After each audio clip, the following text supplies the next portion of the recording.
Okay, so we can start talking about turning data into actionable knowledge. And René, if you want to come and present the ICRC experience. Thank you very much.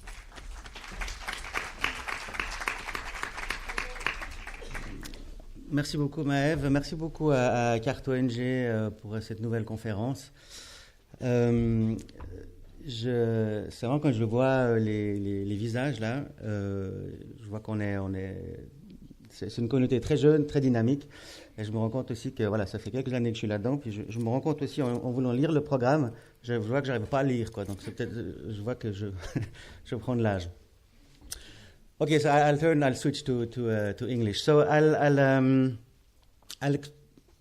go a bit through some of ICRC experience regarding data collection and how to turn data into actionable knowledge or help decision makers with data. And as I said, I mean, I've been in this context. I mean, working with GIS and maps for some time. First as an engineer with the ICRC in the field, and I remember. I mean, looking for data back then was pretty much this experience. I mean, there was pretty much nothing around. You really had to dig, and by the time you found something, you were really happy to have found it. And today we have a bit moved to this situation where I mean, pretty much on any topic you find any kind of data, and you find too much, and you don't really know somehow what to do with it. And so I'm not sure we're really better off today than we were a few years ago. For sure, we're better off, but it's sometimes a bit difficult to find your way. So, for ICRC, we have this whole range of activities. I mean, going from economic security, health, protecting civilians, mine action, water and habitat. And with the GIS team, we've been trying to serve all these people, all these kind of different businesses somehow, all these kind of different métiers, and we've been trying to support them with map products somehow, because we've been convinced that making sense of data, the best way to do that is to one of the best way to do it is to put the information on maps. And to give some to help create some clarity. So we've been doing that principle. That's somehow the range of products that we have. Very shortly, I mean, some paper maps. So we work a lot now with the dynamic maps, with the GeoPortal, and as well more and more with the web maps, public web maps or internal web maps, and then also the whole range of mobile data collection. Sorry for the text, it's not in the right place. No.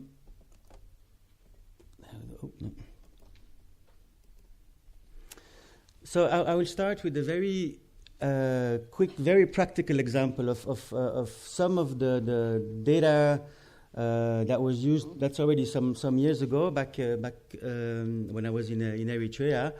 We were working with with returning population from Eritrean refugees that were in Ethiopia and that were returning back to Eritrea, and they were returning in an area that was mined. There were mines in some places, so the places where they were resettled were cleared, but we needed to find some alternative places to create to create water points and to build dams. So. The traditional way of doing it would have been to go around and roam in all these through all these along the riverbeds and try to find where the best places would be. But because it was mined, that was not an option. So we took digital elevation models. We took satellite imagery that was available back then to highlight the proper geological features, to highlight as well the areas where the slope would be little enough to find potential to have suitable dam sites. And by the time this was highlighted, we could then create a map of potential dam sites, and then have the road cleared to these dam sites, to these potential dam sites. And so why I'm showing this quite old example, it's from 2005. Back then, the real challenge was really to find the data, find the elevation models, find the Landsat and so Landsat information, Landsat data. And if the same thing would have to be done today, it would probably take a few hours to find all this information and then put it together and then extract this data. Back then, it was much more complicated. So, as well, when you think of decision making, we tend to think top down. I mean, from the top management, which have to make sense of all the data that they receive. But then there's also all the levels that are below: the program managers, the project managers, and the field teams, which have all of them their specific needs, specific data needs, and all of them have to take their specific decisions. And if we think of this in geographical terms, this goes from the top managers at HQ, goes from world and regional view to a country, province, district, town, village, and then as well at the structural level. I mean, down to the hospital, to the health center, to the community level, and then even below to the household and to the individual level. And in each of these layers has its specificities, its sensitivities, and specific challenges. And then if on top of that you add the different métiers, the different needs from the different from the health people, from the protection people, from the financiers, and so on, you get quite a complex matrix. So how have we been working with this kind of complexity? As I said, we've worked principally with the paper maps up to recently, and we will keep on doing that for quite some time, because paper maps, the very good thing with paper maps is that they're very easy to use, and they're field compatible. I mean, and that's a key point. I mean, for humanitarian organizations,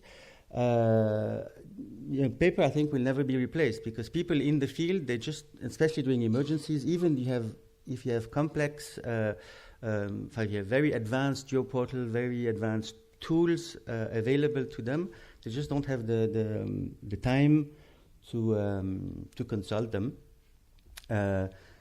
And that means they don't do it. So if you put them a paper map in the hand, that's really at the end of the day what works. Now the big challenge with that is that, of course, it's a single scale. So each time you want to change the view, you have to make a new map. That's very slow. You can only put a limited number of thematics on it, which is also quite limiting. Then as well, I mean, you have all the possibilities now that are offered with the dynamic web maps, which are extremely good. Extremely powerful, but as I said, they're not necessarily field compatible. And as well, one of their shortcomings is that you, as a map maker, as the person who actually puts that information on the map, on the geoportal, or on the web map, you have to think of a way of representing this data. And that means you somehow already give a biais to the information you're putting on the map, because you try to think, okay, what's the best way or what is it that I want to highlight, and so that means you don't necessarily have the access to the full richness of the information that is below that. Yes, okay, just some other examples also, just to highlight some information that is hidden in reports, very thick reports. I mean, these tools now are extremely useful, and I think there are some workshops with the CartoDB this afternoon or maybe tomorrow on where I think this example here, the intern that has been working on that will show how he got to this result. So again, this is the advantage that is multi-scale, multi-thematic. It allows some level of interaction with the data. And it's becoming more and more easy, but it still remains with pre-digested views, the views that you have somehow pre-digested for your audience. And again, it's not field compatible. And so we, as practitioners and I think most of you have been involved at some point trying to make maps or trying to highlight some of the information. You have to think on what you want to focus on. What is it you want to hide? Maybe there's some things you don't want to hide. Really, in this thematic, the garbage in, garbage out phrase or mantra really applies. What do you do if you know that your data is garbage or not complete. By the time you put it on the map, people will take it for granted that it covers, let's say if you're presenting all the hospitals in a country and you know that you don't have them all, by the time people watch the map, they will say, okay, if there's a blank spot on the map, they think there's no hospital. Whereas you know that it's not that there's no hospital, it's just that your data set doesn't show the hospital which is on this, doesn't show the hospital on the data set. So that means we as you and us as representatives, we can largely influence the interpretation of the data, and that's a big responsibility. And of course, there's all these books about, that you can manipulate statistics, and it's very much the same with maps. One example of this, not saying that this has been any lie or something, but it's just one way of representing the same information from that was all the data collected in the latest